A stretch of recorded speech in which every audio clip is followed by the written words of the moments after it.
Your favorite toy truck nerds are back. Welcome to That Scale RC Show.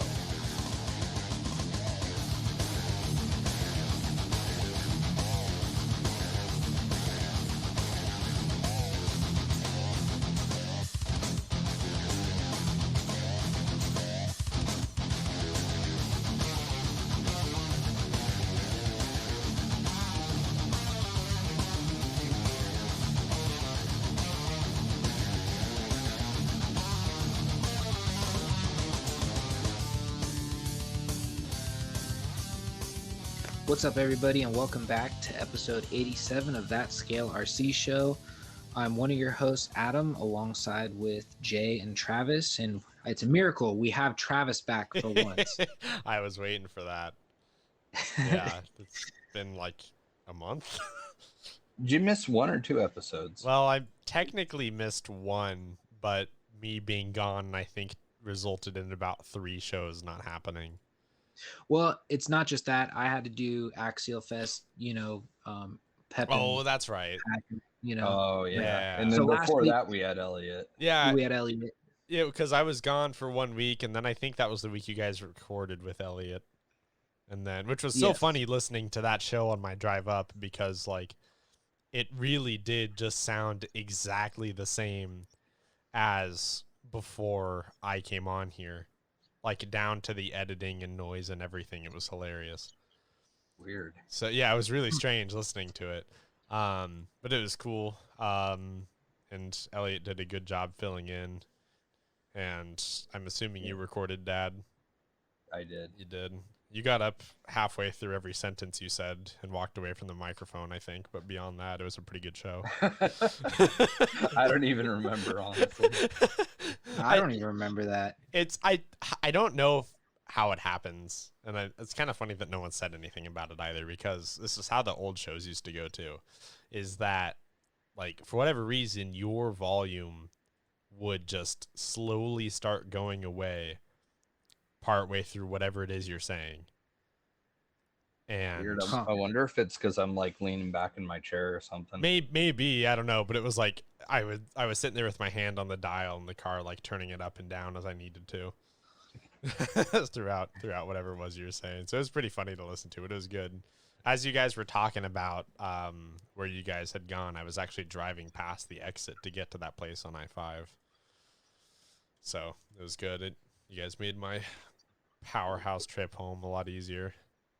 Oh, where we went as far as the what was it, Oakville? Mark Bouncer race. Yeah.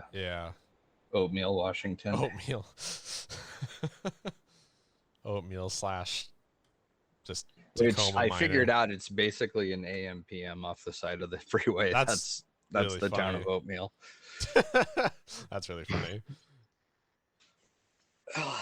Yeah. I gotta figure out where we're going this next time. It looks like it's out in the middle of nowhere. When is that? Is that the weekend after this one? Yeah, the 7th. Okay. I gotta put a brushless setup in the Rift because I'm not putting myself through that goddamn Spectrum Electronics in that thing again. I have never ever had such a terrible time trying to drive something. Sensorless is definitely not the way to go. Yeah, I'll get into that. That's kind of the reason why I think I had a hard time with the rock bouncing competition. But because it's completely unpredictable throttle. Like it'll sit there and sit there. Yeah, and we can get jumble into that on you. later. Yeah. No, I want to get into it now. Oh, okay. I think I've said back my piece and all of that. I'll get in trouble. I feel like no matter what I say, I still can't convey how much I dislike it. Like I could talk about it for the next 6 shows and I still don't think it would get my point across. We'll start talking. Yeah. We'll see you 6 shows later. I can't say anything about it because I mean, I'm like holding myself back from getting into that whole conversation, so yeah. I'm not so good at that. Well, do we want to open up talking about Axialfest, or how do we want to do that? Because Yeah, I mean, I don't mind. It's up to you guys. How you want me to get it over with? Get it over with. well, fill us in because we weren't there, you know. So Yeah, we No, weren't. he was the so man on the site. yep. So this year was definitely like it brought back a lot of memories. Like my first year I ever went, because my first year ever was 2014. And it was super small back then. You know, it was, I think there was maybe 400 or 500 people that year. And this year, I'm not 100% sure how many people were there. I want to say there wasn't more than 700. I'll put it that way. So, like I said, if it maybe 500, I'll say 500 just to keep it, even. I don't think they've ever actually announced either how many attendees actually showed up.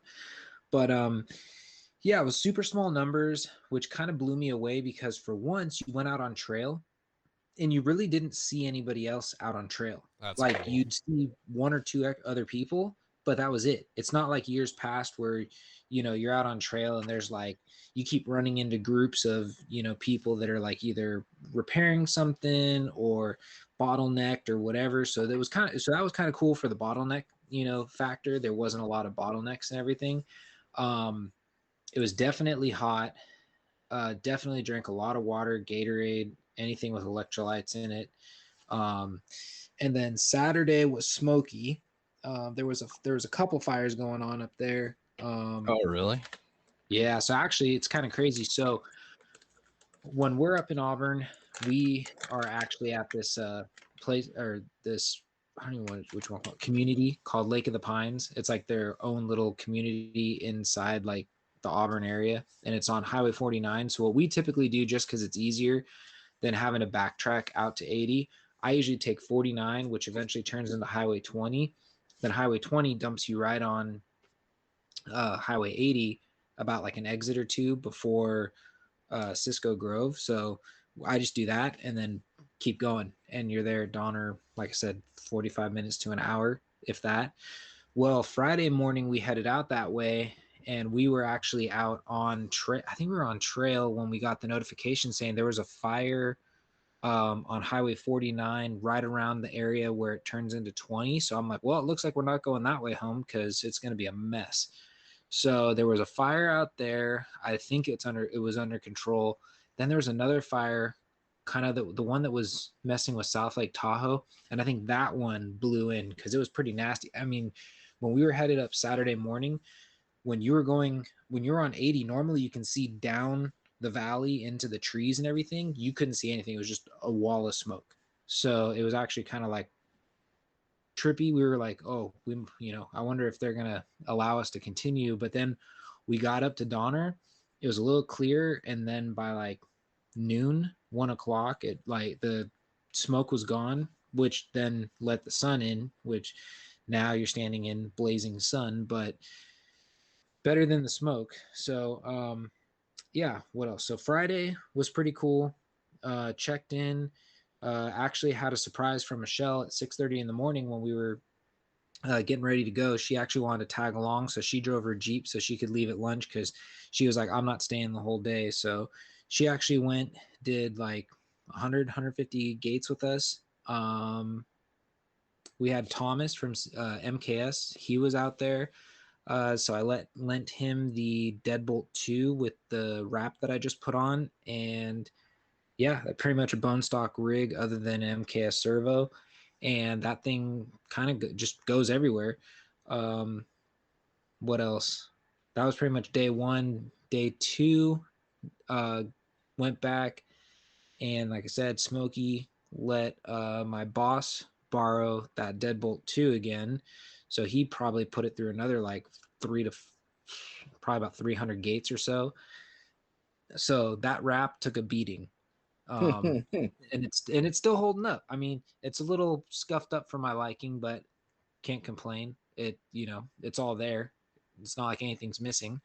Um, and then what else? Did the rock bounce competition. So picked up which I probably should get out of the way, picked up a Rift from Dan Sutherland. He reached out to me and asked if I wanted to buy his Rift off him. So I met him Thursday night on the way up to Auburn and picked that up off him.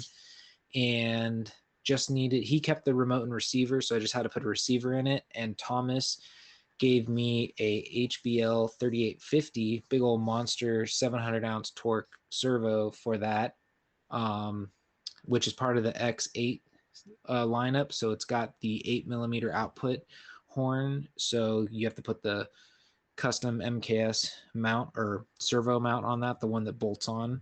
Kind of looks like a hub. That thing is huge. It looks burly. Dude, it was funny because at first I'm like, well, I guess I'm not running the servo saver. And Thomas goes, well, you don't need a servo saver with this baby. And I was cracking up. So, because he's got an Australian accent, so to hear him say it like that was hilarious. And yeah, no, he wasn't lying. I adjusted all the endpoints so the horn wouldn't hit the diff. And yeah, I mean, that thing, I beat on it for a solid 5-10 minutes. Nothing. I mean, that thing handled everything like a champ. I did not finish DNF'd for that event because right when you got out of the first obstacle, so if anybody wants to kind of watch a I guess like an overview of what happened, go on Axial Racing's Instagram. They have a video they put together of like all the highlights of the rock bouncing. I think it's like a 1.5, 2-minute video. Basically, there was like this pit at the front, like the beginning of the event, and you had to go up, get out of that. Then it kind of tabletop was flat. Then there was like this, like maybe a foot to 16-inch tall, like kind of like rock face that you had to come up over. Then it flattened out again, went to another one that you had to go up and over. But if you couldn't, they called it the sissy line, which was off to the left. And that was kind of like an easier line that went up and around that, and then just pin it in through the little finish line. And that was the course. Well, my problem was I watched the first couple guys go. So I kind of I was number 6 in the lineup. So I was able to watch some of the others do, like what to do, what not to do. So I kind of got the gist of, okay, we should go this way, follow this line to the right, and you should be up and over, no problem. Well, you're also standing in a driver's box. So you're not behind your rig. You're on this. Well, first it's coming at you. Then you're standing alongside of it. Then it's kind of in front of you. So that's the best way to describe it. So it's coming at you. You get up over the pit, that flattened area. When I was giving it throttle to try and hop up over it, it ended up launching me backwards and on my lid. And being the fact that that factory setup has that delay lockout from forward to reverse, you can't do the violent rocking back and forth and then spinning it to flip it out of, back onto its tires. So I basically just turtled out and that was it. So they count 5 seconds, and which was pretty cool. They count 5 seconds. If you can correct it, get back on your wheels, you're good to go. Keep going. And then obviously it was the best time. And there was 2 classes. There was stock class and there was the open class. Sorry, did you guys hear that? You're all good. Yeah. No big deal. Yeah, I have the door open because it's hotter than hell in here. But anyways, so there's two courses, unlimited or open, and the stock class. So stock class was you basically did not touch anything on the rig, but they said servo upgrades was acceptable, which I thought was a little weird. So I still fell in the stock class. Then there was the open class, which was if you messed with the shocks, electronics, axles, all that stuff. So I believe in the open class, of course, 801 took it. If I'm not mistaken, Mike Thompson took first place. Nice. He got up that thing in 44 seconds. Whoa. That's when we kind of knew that everything it was over. We were like, all right, there's no one's gonna no one's gonna top that. Yeah, dude's a wheel. And then, of course, second place was Jeffrey Zinger. So 801 crew definitely took that one. I think he was like a minute 20 or something like that. At least when I was still there, that's what it was, because we decided, which I wasn't paying attention to at the time, probably because of the heat. I was like, yeah, I don't think I'm going to beat the 44 seconds. So I just picked my rig up and said, hey, let's go have fun and play with the rigs ourselves. But thinking back on it now, if somebody in the stock class actually just finished, you probably would have placed, because I think only like 6 rigs actually finished the course, if I'm not mistaken. Oh, wow. So It's fun though, huh? dude, it's a lot of fun. That rig's different. And for me, not being a driver, I'm just, like, it's still something I got to get used to and I got to learn. So, but other than that, I really like the car. I mean, I was impressed with it because I got to actually check it out too for the first time, because I didn't really, I didn't really have a chance. Like, I got the rig Thursday night. Friday, I was at Axialfest all day. And then that night, I got to kind of work on it and put the servo on it and all that stuff. So that was like really my first time getting to, see it and check it out. So, what else? Yeah, so I mean, it's pretty cool. I actually thought it was pretty impressive that they came with that stamp steel diff cover. Yeah, that is cool. But what else? Yeah, so that's it. So far it's stock. I think what I might mess with the stock shocks. What I might do is I might do like either an internal limiter or something like that, just to kind of lower the ride height a little bit, just because it sits very tall. And I think that's some of the problem. Yeah, definitely. From other people I've talked to, the sway bar helps a lot. Yep. So I know those are 2 things I'm definitely going to mess around with. But yeah, I'd love to play with it. Actually, the guys at our job site, they know that I got a Rift. We were talking, they're RC enthusiasts as well. And I brought it with me to the job site yesterday and they checked it out. I might bring it back with me on Friday and like shred the dirt yard area. After work, there's some rocks and there's a big old dirt pile because they've been excavating. Well, not really excavating. It's more they've been unearthing so they can do a bunch of pipes. So it's a bunch of trenches. So there's big piles of rocks and crap. So I might go mess around with that. All right. On. But what else? Oh, Sway bar helps a ton. the other big thing was I got to test out. I pulled the trigger and I got one 4,000 milliamp max amps 3S battery, and I do got to say I'm pretty impressed with the overall runtime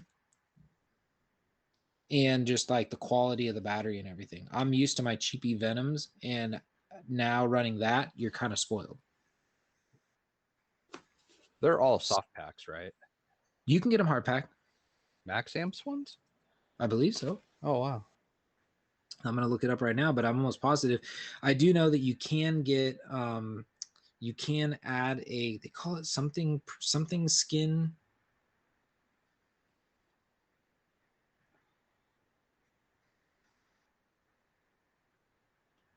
Yeah, hard case lipo packs. Nice. I did not know that.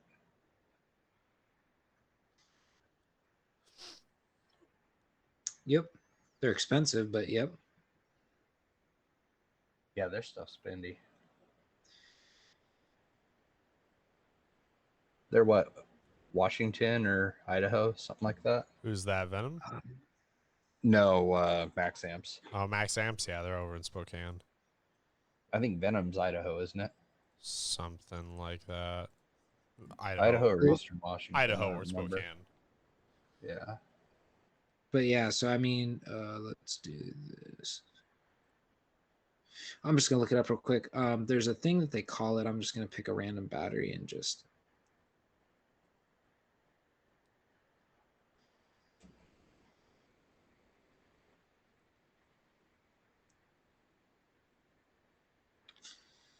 So you can add, I believe. Where is it? No, those are all the hard case. I just want the normal one like I have.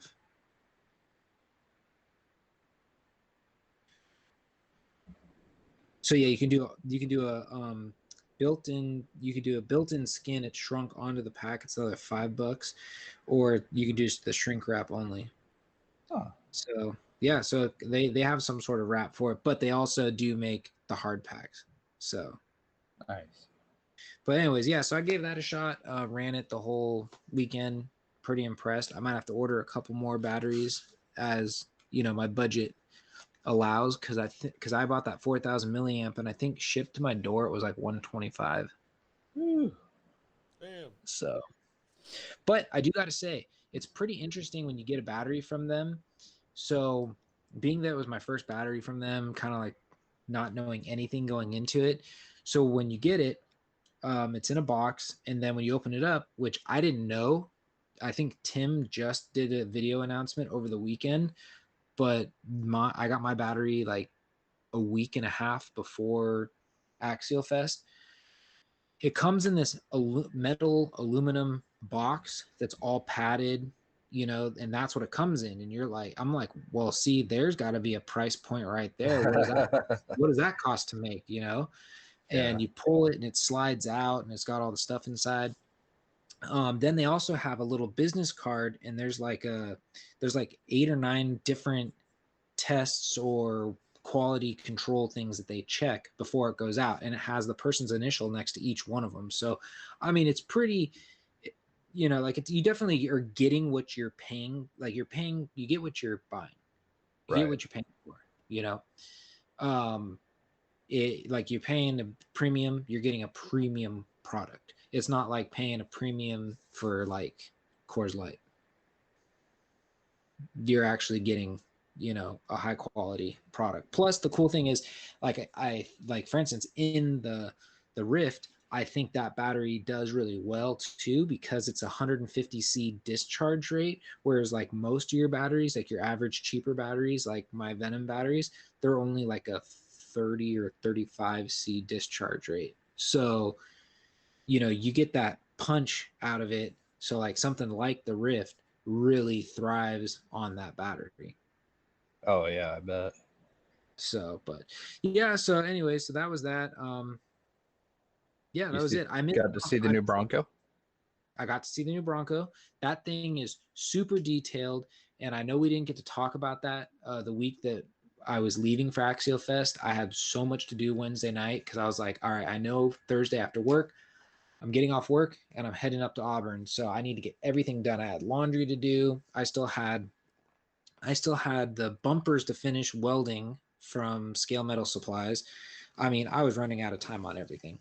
So I just had to try and get everything done. So I don't like to normally cancel or postpone the show, but I had to. So yeah. But the Bronco, that thing is so detailed, it's unbelievable. I mean, the fact that the tube doors swing open, the fact that it's got a full interior, that's like another thing that just blows your mind, because it's like, Axial, other than the Wraith, has never really had a full interior. It's always been a half interior. So Right, like on the JK and the JL. exactly. So the fact that they have a full interior, that's pretty impressive. Just the level of detail on this rig, and the fact that they went to the offset non-portal axles, that's like the icing on the cake. It's like they listened to the average person. Now, if you're somebody who wants the performance, you want the portals, I get it. You're going to be upset, you're going to gripe about it, but not everybody wants the portals. So the fact that you're getting straight axles and they're offset, so that's even more scale, is, to me, is just like, that is all I need to know. So the only downfall and the only gripe I've got to say about it is, when somebody goes to buy this, though, it's not like, see, I'm waiting for Axial to hopefully come out with either a raw builders kit like this with the 10.3, or B, like the Deadbolt or the Honcho or something that's not a licensed body, because the problem that I see, you spend that money, which I know has got to be about $600 if I'm not mistaken, or Yeah. more, for that Bronco. Yeah. It is living life as a Bronco. You're not buying that to say I'm taking the body off and I'm taking everything off to do whatever, because you're spending a lot of money to get all those extra scale This features. was my concern with it, because like it is super cool, but like that is, yeah, was it? I think final price is 580, Yeah. and that, like you said, that is appealing to you if you want to buy that car and keep it as is. Like, Yeah, you got to really like old Broncos to buy yeah, that. yeah, exactly. Which is very similar to the JL. So the first 10.3 they came out with the JL, it's kind of the same thing. You're spending a lot of money. You better be happy with that body, which for me, being that Jeeps have been growing on me, I said it was pretty cool. But yeah, so that is my only complaint. But like I said, I'm hoping to see down the road a builder's kit or like a non-branded body setup, like a Dingo or a Deadbolt or a Honcho as a 10.3 option. I think that would be, the way to go. Plus, you're going to also allow somebody to get a 10.3 in a entry level price. Yeah. So you're not going to be paying a premium for, all the goodies that the 10.3 has. Yeah, so no, that was pretty cool getting to check that out. Yeah, I mean, that was pretty much Axialfest in a nutshell. I missed Concourse because I was out on trail. But I mean, there were some cool builds. Yeah, that's pretty much it. Let's see. I'm trying to think. I got to see, so I finally met Javier of Operation 11 Charlie. I met him in rad. person. Super rad dude. Who else did I meet in person for the first time? Andre from Scale Metal Supplies. Oh yeah. And then I'm drawing a blank on what his name is, but his buddy who does the Weasel Fab, I met him in person. There's a couple other guys from SoCal that were there. Didn't have a chance to go over and actually talk to them, but I did see them at their booth. What else? RC Girl was there. She did the Ultra 5. She did almost like everything. So, but yeah, super fun time, super chill. They had the hay bale ride just like 2019 that went from the base up to a third checkpoint. You have like two tiers. You can go up to the middle, or you can go up to the as far as it would go, which isn't quite the top. The top's still like another 5-minute walk from the top, but that 5-minute walk in 90-degree weather is pretty rough. So definitely hydration is key. But yeah, it was a fun time. I wish I had more time to kind of do a little bit of everything. But all I had was Friday, Saturday, but I can't complain. I was happy with it.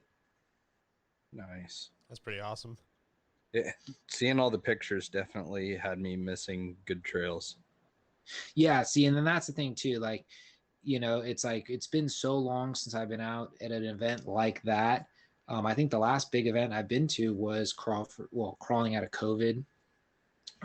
But yeah, so going to Axialfest for the first time in 2 years is like, it's awesome. Oh, John from Canyon was there. Got to catch up with him, so that was pretty cool.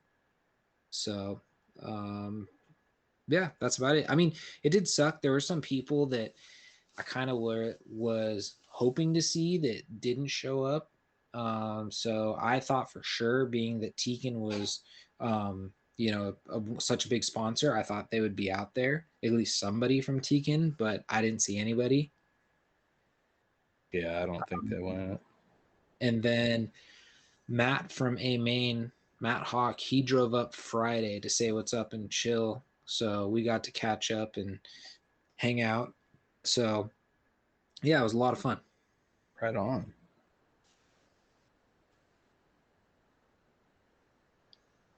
Well, do we want to dive into some questions then? Sure. Yeah, let's do that. All right. So our first one is going to be from Alex Sims. He says, "When you guys having another guest on? Those episodes were always good." Don't know. I did Well, make myself a note to reach out to the guy from Weasel. I'm blanking on his name right now. so check am I. right, but But he also goes. 'Cause I saw him on Instagram. He goes by also like, I'm like it's a weird name like Amelgross or something like that. okay. I gotta look it up. Yeah, I it's in our inbox. I just need to go look. I haven't been in our inbox in a while, but yeah, I plan to reach out to him. Maybe we can get him on for next week. If not, one of the following weeks. But I know people have been itching for a guest episode, but it's a lot of work coordinating it, and it's a lot of work, or it's a lot of time to do that work that I haven't really had to focus on that. Hence why it's been so long since I've recorded a show in the first place. Yeah, Amalgam RC Garage is what he goes by on Instagram. Okay, I don't think I've seen that page. Yeah, he's got that badass. It's like a Land Cruiser. I don't even know what it is. FJ like 45 truggy dirt racer thing. Interesting. Okay. It's got like an IFS front end, trailing arms in the rear. It's pretty wild. Huh. All right. They also have this Bronco with these bolt-on, like fiberglass looking fenders on it. It's pretty sick. Yeah, I'm gonna reach out to him though, and we'll get him on as soon as possible. He'll probably be our next guest. After that, yeah, we'll just kind of take it week to week. And as always, I always post this in the description. But you know, if you guys have anybody you want us to get a hold of, let us know. I'll be 100% honest. Like, it's not always the first thing I'm thinking as far as who I can get on for this week, just because it's not easy trying to hash stuff like that out. We have such peculiar schedules, you know. Nick LaRusso, did Adam hang out with Josh, aka Harley Designs, at Axialfest, and how did the Bronco look? Might have found a reason to get a 10-3. So negative. Harley was there. I saw him, but I did not hang out with him. Typically at those events, he's like a movie star, I guess you could say. So like everybody's like running around like fanboying out and freaking out. So he's like off in his own world. But yeah, no, I didn't. The most interaction I had with him was right before the rock bouncing. Somebody, I forget who it was, somebody yelled from the crowd that it was his birthday. So they all sang his birthday. He was like beat red at that point. It was pretty interesting. But yeah, no. But the 10-3 Bronco, like I just said, looks awesome, super detailed. If you're an early Broncos fan, yes, that is the rig for you. Super detailed. Yeah, I mean, it's definitely a scaler. So I'd be interested to see kind of how it performs, because I know how my 10-3 performs. Then again, I did change some things. So it is definitely more scale driven than performance driven, but it still goes really well. So that'd be the only other, I guess, question I have for it. But yeah, I definitely say if you're in the market for a 10-3 and you're a Bronco fan, get it. All right, cool. It does look pretty sweet. Justin Gebhardt says, why do people think that brass is an end-all problems fix? Is it just me that sees brass as a band-aid? I run as little brass or weights as I can get away with and do suspension tuning and play with weight distribution to make my rigs capable. I just see companies pumping out needless brass option parts, and it blows my mind that some people buy brass. That stuff can actually hinder performance. Yeah, I mean, I basically echoes Yeah, we've everything I talked ever about complained that a about. lot. Yeah, I think this is just, basically a summary of I don't know, probably we 30% agree of the with you. words that I've said on this show since I've been on it. Yeah. Basically, I think like everybody know, like all companies know that you sell something in brass. People for some reason instantly go for it. I think brass is one of those things that I think it was originally like there were a couple companies that came out with brass for certain parts Yeah. because you wanted to be able to add some weight, like whether it be wheel hubs or anything in that nature, anything around the wheel, like even Vanquish makes the SLWs in brass, which I definitely think can help when you're going for like, okay, I just need a little bit of weight here, this and that. But like where it started getting like really ridiculous is like when they come up with like motor mounts or servo horns or bumper mounts. You're just like, all right, at that point, it's getting a little Yeah. ridiculous because it's like, realistically, what do you need like for your bumper mount? Why do you need a brass bumper mount that high up? That is not adding the weight you want. That is, Yeah. but It does and have then with its like place, but exactly, it's just people it just has got its carried place. away. So Yeah, it's one of those weird things where it's like, because I agree with what he says entirely, and I've said this several times before. I'm sure people are kind of tired of hearing about it, actually, but like, it's one of those things where people just kind of go crazy. And I mean, in all fairness to a lot of the companies that sell that stuff, I mean, hell, people are going to buy it, then, I mean, what's the harm? It's not really their problem at that point. So, yeah, I mean, but I definitely do agree. I think that I think it's getting better though, and I think more people are coming around to that. So maybe people are starting to sort out that like just adding bits of it isn't going to help stuff, and people are actually learning a little bit in terms of technical knowledge because yeah, you can achieve a lot of those things without spending any money, and get your desired performance out of it. And if you do want to buy some brass for here or there, there's also no hurt in that either. But you've seen some of those rigs that are just top to bottom covered in it. Yeah. I think axle tubes and wheel weights are fine. Yeah, That's like I the think right so. kind of weight. So Yeah, exactly. Yeah, I think that's perfect. yeah, at the very most. Tyrone Dunkley asked if we had people on the ground there. Adam was there, of course, and looks like Tyrone was there as well. Dylan Hunter says, "How was Axialfest? And anything you would change on how they did any events or have done differently?" So the one thing I forgot to mention, which I thought was pretty cool, is at the end of the day, they did a like little like hour-ish long award ceremony slash raffle instead of doing it all Saturday night. Now, I thought that was pretty cool because it kind of speeds things up. You're just kind of like, all right, like they kind of like, because I think that's where they handed out the trophies for like, okay, if you did concourse, that's when you get your trophies for concourse, or you did Ultra 5. That's where you got your stuff for that, because I think there was really like 2 or 3 events Friday and then 2 or 3 events Saturday. So Thursday, I don't really think there was a lot going on. There might have been a little bit of a raffle, but I wasn't there for Thursday. But I do know there weren't really any big events going on Thursday.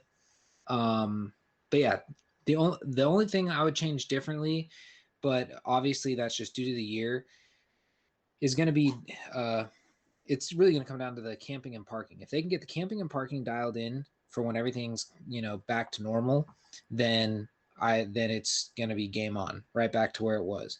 But yeah, that's about it. Okay. Chris Trudeau, he says, "How does Adam compare Axial Fest 2021 with the previous ones? What was his favorite trail?"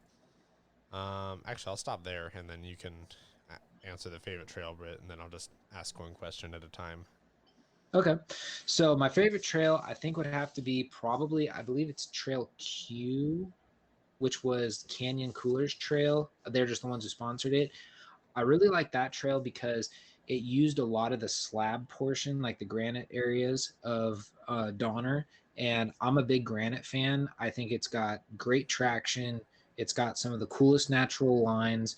It's some of the most technical when it comes to like trying to pick the certain lines and going up. And like the scenery and everything around that area is just like super cool. So that would have to be my favorite.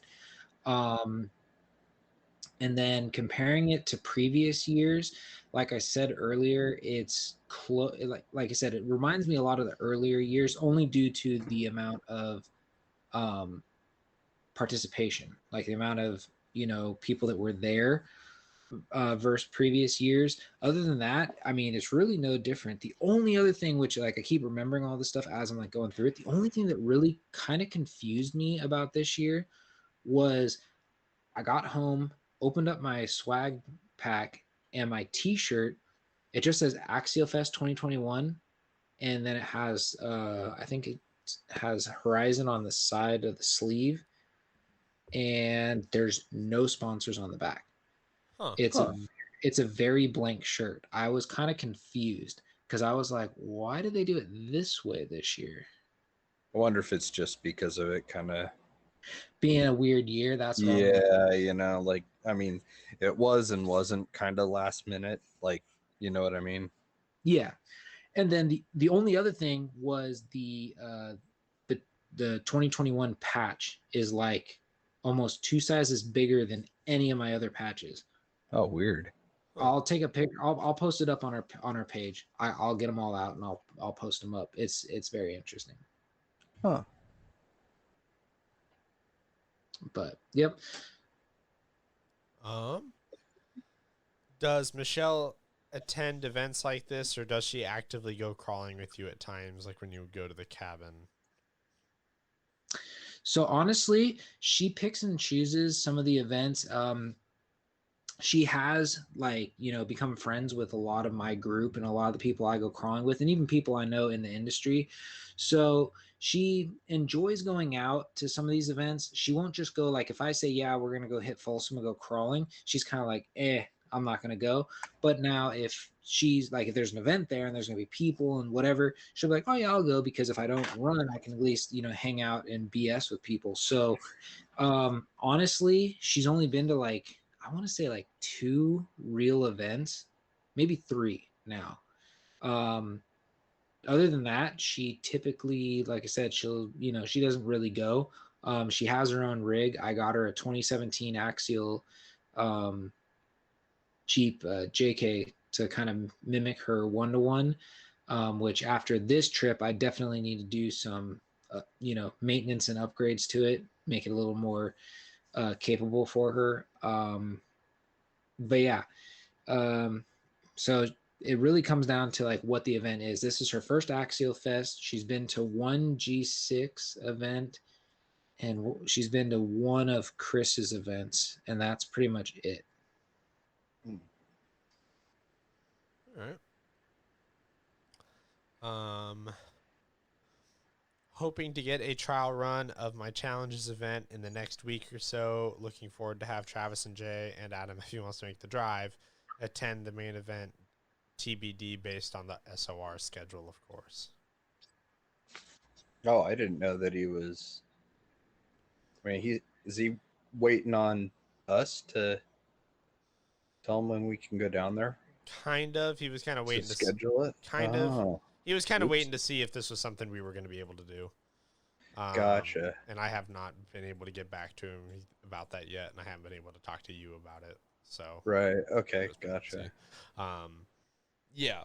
So I had told him before I went to Oregon that I was going to try and swing down there at some point on a weekend or something and attend one of the crawls he was talking about in August sometime, but I haven't made it as far as actually getting any plans together or trying to get something sorted out. I figured if you can't go for, any reason, then I may just pop down there for a Sunday and attend one of his group crawls or something. Oh, I'm definitely down. I would like to go do that. Okay. Yeah. Chris will link up with you at some point. Yeah, 'cause it's really not that far, especially for me. Yeah. Scooter Scott says, glad to hear Adam added his signature to the Operation 11 Charlie flag. Will any of you be at Proline by the fire? Probably not. Yeah, that's not going to be for me either. Yeah. I just don't know if I can make the commitment to drive that far for that event. I guess what people don't realize is, especially with like even Crawl for a Cure, Axialfest, that's all up within an hour of Auburn. So I have, a comfortable place to stay. Proline, you're going to be either, I don't think there's that many hotels in that area. You're going to be camping it.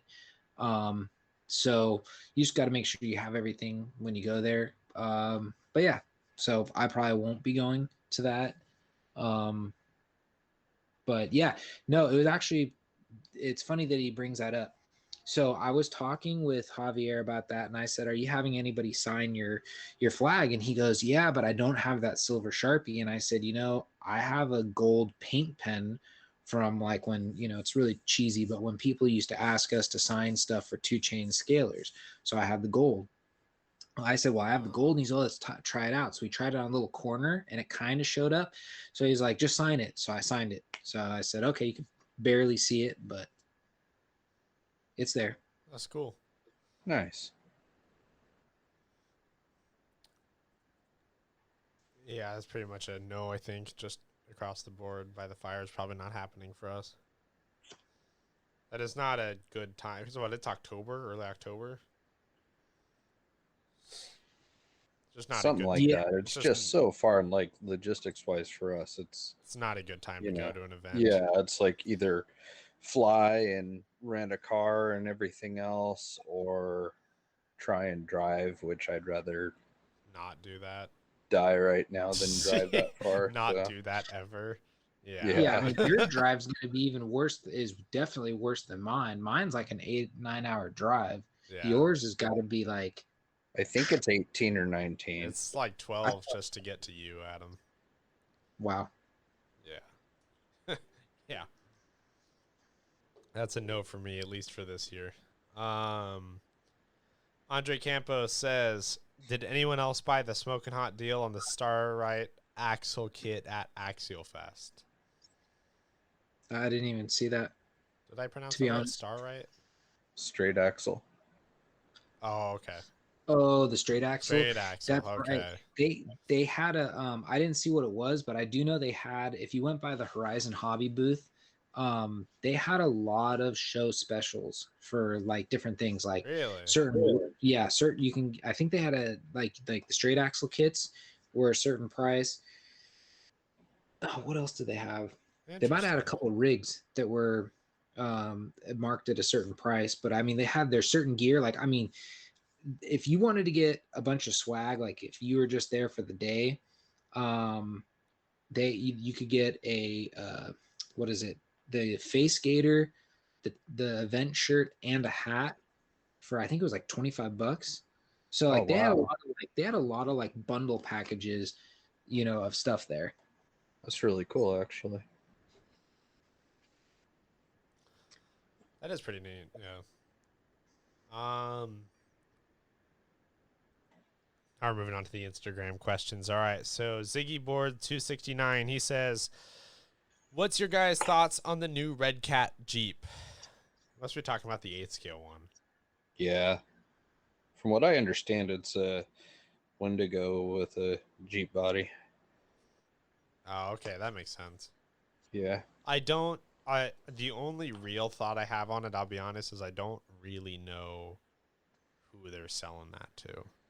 Yeah, it's big. Yeah. You'd have to have some big terrain for that to be fun on. Yeah. Yeah. I don't know. It could be fun somewhere, but that seems like something that already kind of had a narrow market, and hey, how about we make this just a tiny bit narrower? At least that's just my opinion. Sack the Ripper, he says, why do companies keep focusing on releasing RTRs? Are us custom builders the minority? I like and appreciate Elements kit version consistency, such as the Gatekeeper kit and Durabuilders kit, now the Builders kit V2. I wish other brands would take a page from their book. Yeah. You tell them. It's an interesting question because, like, talking about the Bronco earlier, right? Like saying if you're paying $580 because you want that Bronco, and it's that Bronco variant of the 10.3. I mean, you can't just get the body, as I understand it. But for $250. But I'm serious. No, I know, but trying to be positive here. That was. I'm positive it was like $250. um, but yeah, Uh, but I see what he means though, because like to me, like that's just it's if you nail it, it's great, but it also seems like there could just be so much risk in it because if it's an RTR, it needs to be almost universally cool, right? Yeah, Like it needs to exactly. be almost like as close to objective coolness as you can get. And that's always the part that gets me with like RTRs and stuff. And like some of them are like, pretty badass. A lot of them are actually, but like I don't know, it also seems like it could be so easy to get it wrong too. Yeah, so that'd be scary. I the get only the thing, appeal of not doing the builder's kits. Sorry to cut you off. I was saying I totally no, understand it's why okay. people don't want to do that because I can I can get with that entirely. So from just looking at like the track record of Axial, so at one point Axial had almost a kit version of the same as their ready to run for almost every rig. But historically, most of their rigs started as an RTR, then the kit came out later. Um, as of lately, the 10.3 has been just ready to runs. There has not been a kit version of it. Oh no, I take it back. The mine was a kit. The JL Oh, was that's right. They did have a JL kit. I forgot about that. that was a kit. Yeah, I know. I Yeah. kind of forgot about that too. Um, so I guess just some of the stuff you got to give it time. I'm sure it'll come out. It's just that typically there's a lot of people in this hobby that, like I think that the true custom builders, the people that love to build stuff, I want to say it's like a 15 to 25% of the fan base is that way. The rest, they want the car, they want to go. They don't want to spend time working on it. They don't want to spend time building it. They don't want to, they just want to run it. Then when something breaks, they'll replace that part as it breaks. That's just typically what I've seen. So that's why I think as a business, which you also got to remember, Horizon Hobbies, which now owns Axial, they're in it ultimately to make money. So if people are going to be buying ready to runs because they want to get out on the trail versus coming out with kits and then the kits don't do that well, they're not selling them, well, then it's been wasted money. So I think that's, kind of their, logic to it. I can't, say that's the exact reason or speak on any other company. I'm just saying from my perspective of what I've seen in the past. Typically the kits don't always sell, and that's why I think they're sticking, focusing on ready to runs first, and then kits either follow suit later. Or yeah. I I don't know. I don't enjoy building the kits just because it's monotonous, but I do like all the cosmetic stuff. I don't like assembling the chassis and everything else. I think the last kit that I built was the Gatekeeper when it came out like almost a year ago now.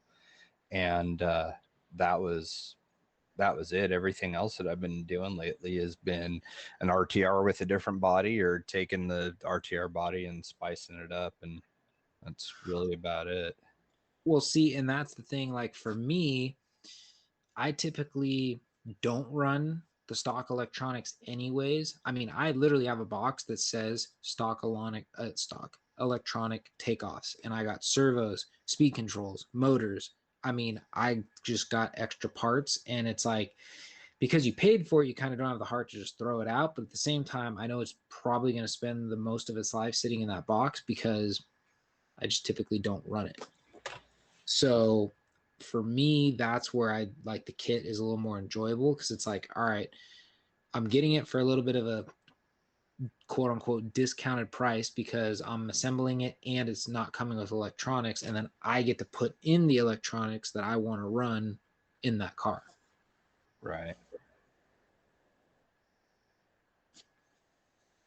Because actually, now that I think about it, my 10.3 was a kit, my Capra was a kit.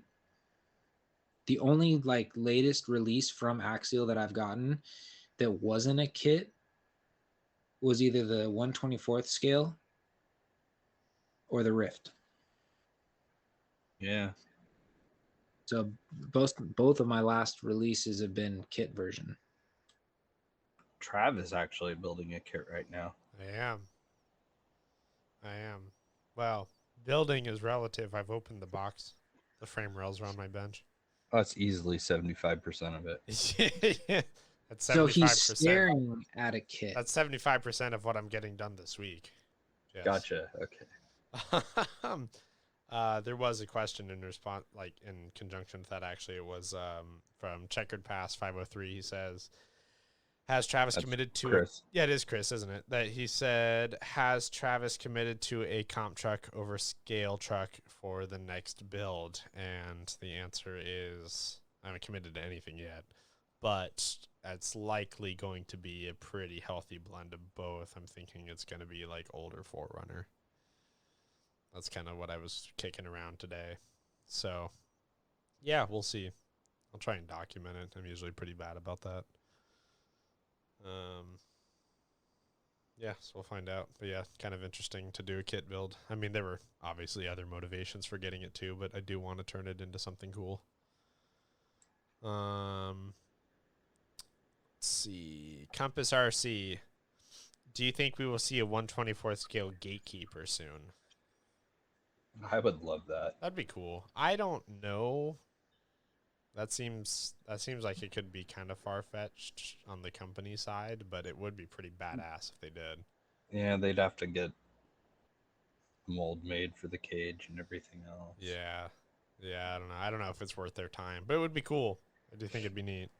I'd get it if they made it. It's pretty neat. Yeah.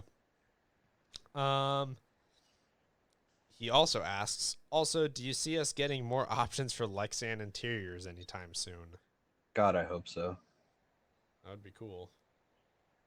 Kind of feel like that's teetering towards a no, though. I'd say it'd be very cool, but don't hold your breath. Yeah. Yeah.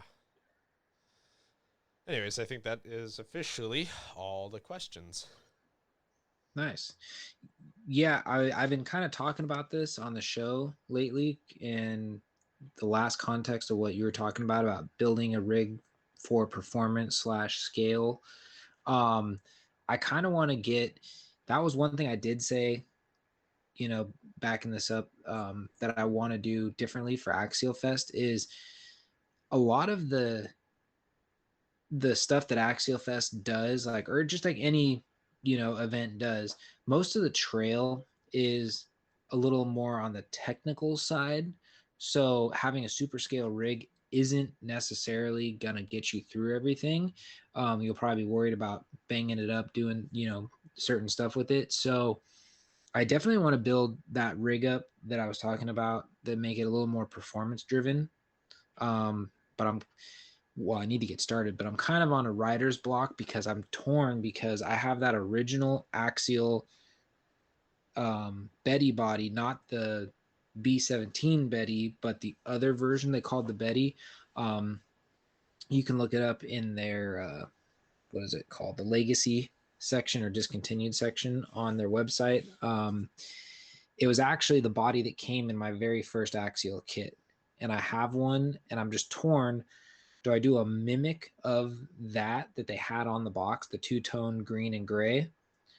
Or do I do like my typical, my own color scheme? Or do I do like an old rig? I just can't make up my mind. Because I only have one body. I can't mess it up. Oh, Yeah, that'd be. Yeah, I don't know.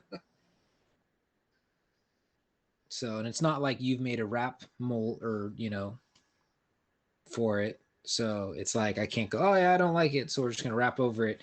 It's like, no, there's no, there was never any wraps designed for it. So it's like, I don't know. I can't make up my mind. I'd be worried about getting like a run in the paint or something. That'd be my luck. Have a super rare body and I'd somehow jack it up. No, I get what you're saying.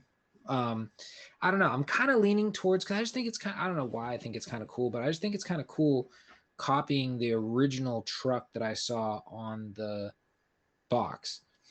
I mean, I still have that box. That's like my only complete axial box I have. All my other ones, I usually cut the top off, so I save like the one panel and then throw the rest of the box out. But that first kit is the only one I have, and it's got it on there. So it's pretty cool. And actually, a fun fact, Randall is actually on that box. He's one of the guys pointing like he's a what's the word? Drawing a blank now. Spotter. He's Really? like spotting the driver. Yeah.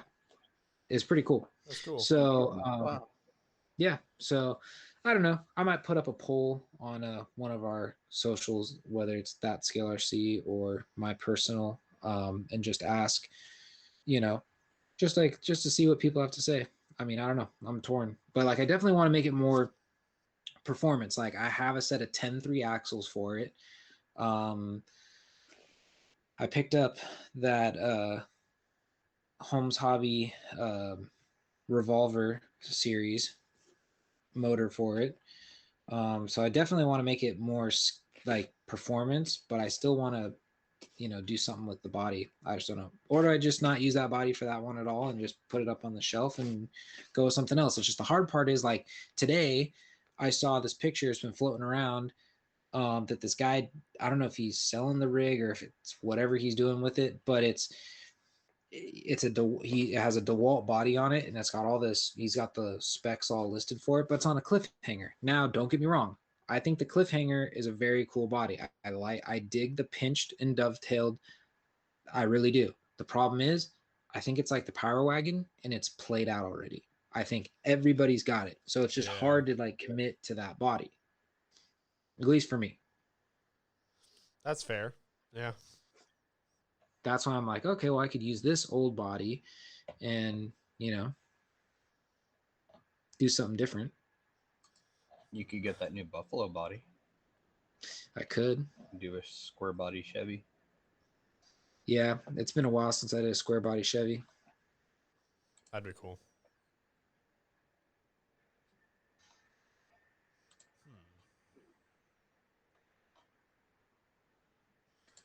What else did we have for tonight? The only other thing I was going to mention is, have you seen the Pitbull RC Gold Series battery? No. Oh. So they're pretty pimp. They were actually up at Axialfest showing off those batteries. So it's the first battery I've seen of its kind. It's a LiPo battery. I believe it's a soft pack, but it's got, just like, your tool batteries, it's got an indicator that'll tell you how charged it is. So it'll say like 50%. I mean, like, what else? Let me look at it real quick. What does it say? I see. Low, 30%, 60%, or 100%. So I think that's pretty cool because you'll be able to like push the button real quick and just be like, all right, what's this battery at? Without, one, having to have a battery checker, or two, just going, oh, I don't know. And then, that could lead to, poor battery life, which actually I got a story about that.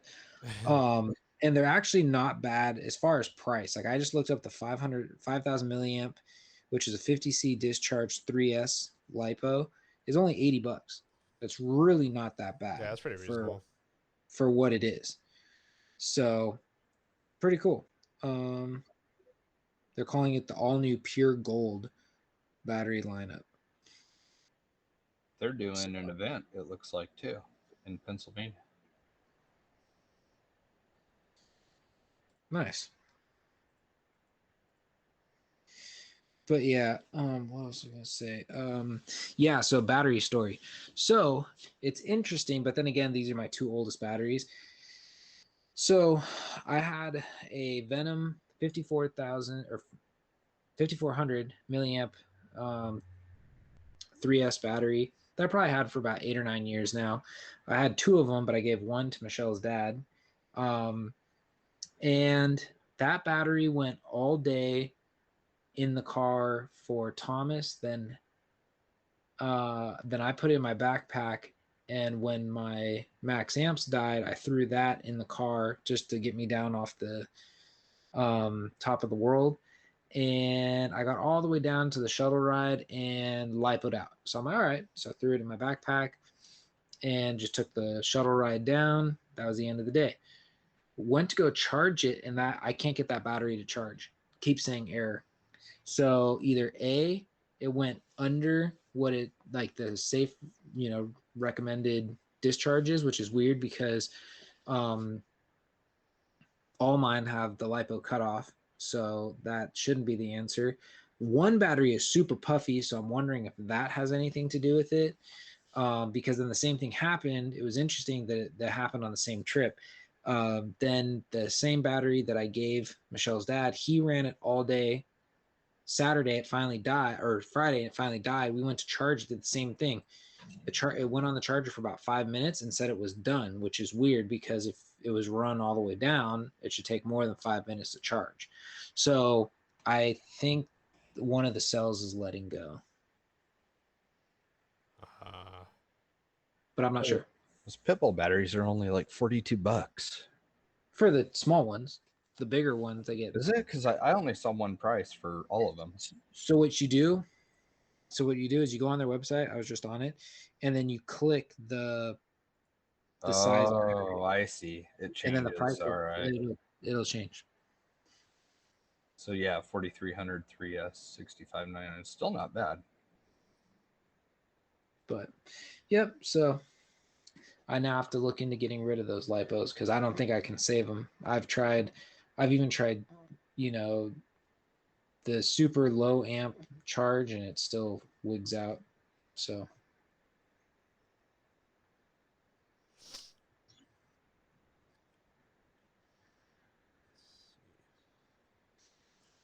Dad, what about you? What do you have for tonight? If anything. Not much, really. It's kind of about it, honestly. Just everything that we had already discussed. I don't really have a lot going on right now as far as builds or anything else. Yeah, work has been busy enough. Yeah. Really. Yeah, kind of boring on my end. We did get out to do some trailing the other day. That was pretty fun. We did. Got up to Washington Park. I was able to film at Washington Park for the first time. That was fun. So that was a cool time. Yeah. We really lucked out that day with like parking and everything. No, we definitely did. We definitely did. So yeah, I got some videos to make for sure. I should have one ready to go by the end of this week because we did some filming at the Ecto. Yeah. I've got a bunch of film on tap for that I haven't even touched. So we got over 2,000 views on that one clip of it. Oh, the slow-mo clip? Yeah. That was cool. That was a fun one. Yeah, that was definitely. That's the one thing I wish I did differently this year since I did so much driving. I really do wish that I, filmed more. I really didn't. I snapped some pictures or quite a few pictures, but I didn't really film. I just need to upgrade my GoPro. I'm still working on the whatchamacallits, the session, the first one that came out. Oh, yeah. So I just need to, bite the bullet and just get a new one. Something newer that works better. Filming's tough when you're out driving, by yourself, because it's a lot of setup and everything. It's always easier to film someone else or have somebody film you, but I don't know. I definitely would like to do more video, but it's just a pain in the ass with like trying to get a tripod set up and everything else. And I don't know. It's just involved. No, I hear that. We were just talking on on Washington Park when we were there because we had two cars and we were sitting there like, man, a third person would be so nice for this. Oh This yeah, is so much work. absolutely. Yeah. Yeah, that's something I need to start thinking about too, is different ways to kind of deal with that because it can be pretty cumbersome trying to get decent stuff. Yeah, definitely. But yeah, no, and I didn't have anything to contribute to tonight, really. I'll be honest. I've got the build, so I'm gonna try and make some progress with that. So by the time this all came out, the new battery mounts should be here, so I'll have some stuff to post about those. Nice. That way people can see pictures of that all installed. So that'd be cool. Yeah, definitely. So yeah, that's about it for me. Cool. Well, should we call it then? We're an hour 10 in. We could call it here. Okay. Cool. Alrighty. Well, yeah. If anybody else wants to get a last word in, otherwise we can call it. Sounds good. All right. All right. Yep. Cool. Well, thank you everybody for tuning in. We will talk to you guys next week, hopefully with a guest. Just stay tuned to the page, and we will do our best to keep you updated. So thanks, guys. See ya. See you guys. See ya.